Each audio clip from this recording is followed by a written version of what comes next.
Okay, they're getting set up for the tractor show this coming weekend, Friday, Saturday, and Sunday.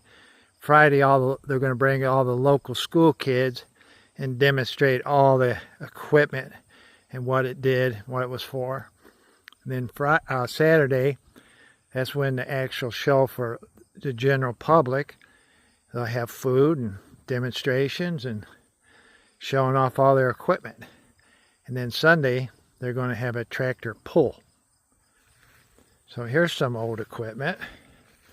Now, I don't know exactly what all this equipment does or what it was for, but it's neat to keep our history alive.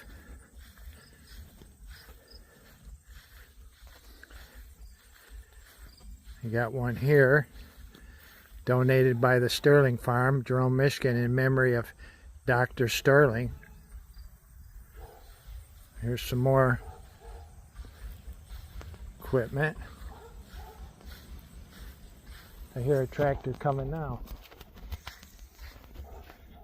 So this looks like some kind of saw. See how it's got the big belt where it was driven by a tractor. And they already got some over here already. Got some pretty old ones.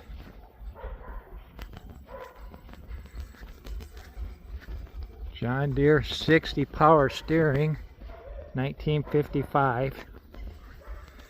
Alice Charmer. Couple Alice Charmers. Some more John Deeres.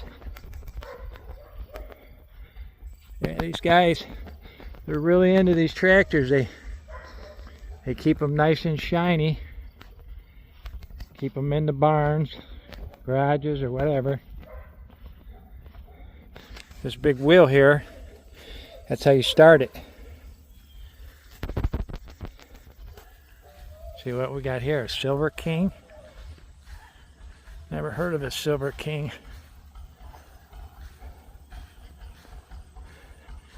International. Farmall, looks like a 1970. Uh-oh, we got one for sale. How much is he asking, does it say? No.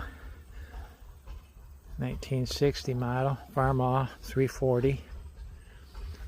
Another John Deere. Okay, and over there is the grandstand and the fence line. That's where they're going to have the tractor pulls and the demonstrations.